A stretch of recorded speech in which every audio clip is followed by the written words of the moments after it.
Shit, everything been trendy, gang. Trendy, right? Everything trendy, gang. Everything just staying out the way, bro. Shit, working on shit.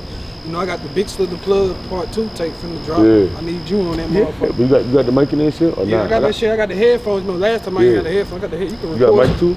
Yeah, it's but you know I'm on the computer. Yeah. They take, you know what I'm saying, this shit meet him, but they don't know the shit like he really did. The tour that he is to what's going on though. Like I never uploading to YouTube was the first time his nephew was on his page, you know what I'm saying? That's a big, like, and dropping 8 songs a day was on his page. Bro, we going crazy, 8 songs every day for like a year straight, so that's what made a nigga, like, that's what made the shit going up. And then bro had subscribers already, he had like 20,000 subscribers, you know what I'm saying? He was already going up. Matter of fact, he had like 15, 17. And then went up though, but it's just, it was a process. We had producers tapping in, all type of shit. Yeah. Crazy. That's how we dropped our first tape on all platforms. That's a fact. That's the shit with the money calling. That's schizophrenic shit. Yeah. That's our first tape. I've been doing this music shit for 10 years, but as far as with the Slither shit, I started this shit 5 years ago. Then I started the YouTube page and shit, you know what I'm saying? I was fucking with RX Pablo Line and them and shit, you feel me? And then I started linking up with people in DC, people in Atlanta. Then I met up with niggas in New York and shit. And then that shit just went up from there, you feel me? Niggas was on the YouTube and shit.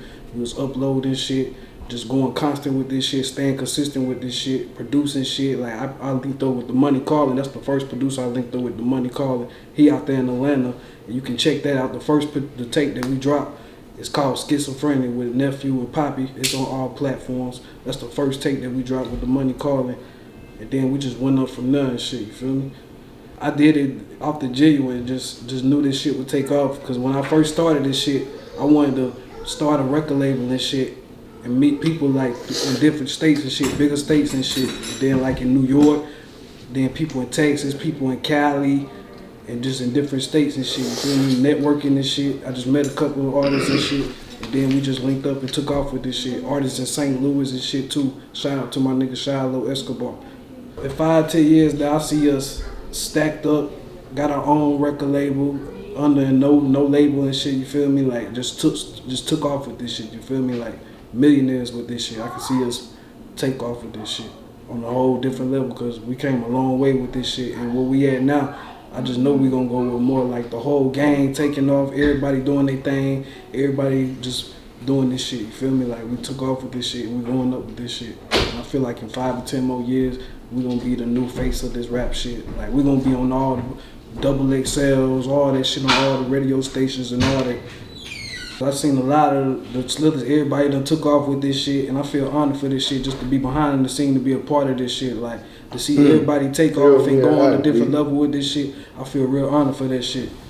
Cause we came a long way with this shit. I remember when it was just 15,000 subscribers on the, and we was just getting 100 uploads and shit on there, you feel me? Niggas took off on this shit. Everybody got their own platform. Everybody got hella subscribers. Everybody doing numbers. The whole game looking good. And that's what I wanted the whole shit to be when I started this shit. So I feel honored to be a part of this shit, like, for real. I miss the old days when we was dropping shit, everybody was together, there wasn't no problems and shit, but you feel me, man go through shit, you feel me, and shit, you feel me, niggas had differences and shit, so they gotta settle that shit, and if people got problems and shit, it ain't nothing for them to link up and niggas squabble and shake hands and then be straight, you feel me, because that's what real men do, you feel me. We all have differences and shit, you feel me. I miss how the old days was, everybody was together and shit, and as far as Lord Da Vinci, I miss Da Vinci, bro. The Slither Villain shit, bro, that shit was a movement, bro. Rest in peace to Da Vinci and long live Trap Rich Looney.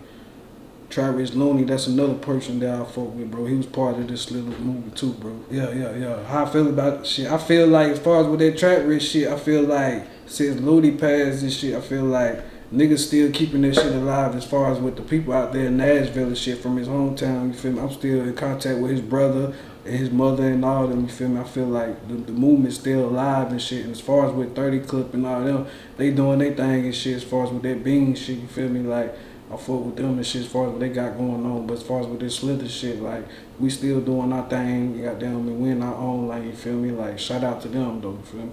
I feel like the original Slithers just need to all link up And we just need to all have a goddamn meeting and get this shit together, bro. For real, for real. I feel like that's what we need to be in. Cause it's bigger than this shit. It's bigger than rap. It's deeper than this shit. This Slither shit, we was whole Slither family. That's what this shit supposed to be, Slither family. I feel like everybody that's a part of this Slither shit, that's really goddamn saying all this Slither this and all this Slither shit, if they ain't goddamn tapped in, they ain't checking in and shit with the game, they need to just check in and get all this shit together. Cause everybody had their differences and shit, you feel me? But like, as far as with this Slither shit, if you Slither, then be Slither. Don't goddamn halfway do that shit, halfway doing shit.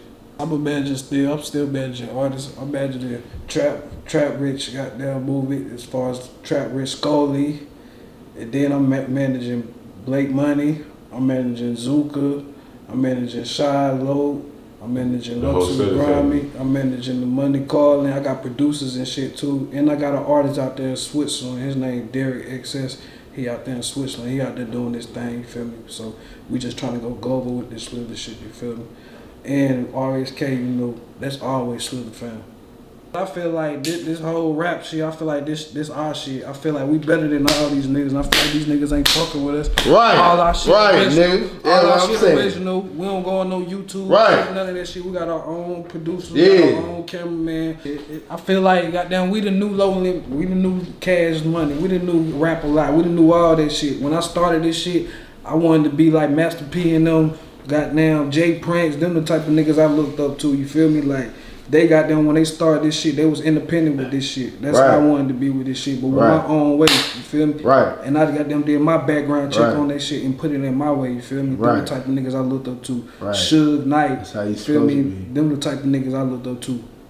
On some CEO shit, I want all my young niggas to win. I feel like don't nobody want this shit like my young niggas, bro. Everybody eat. What does trendy mean?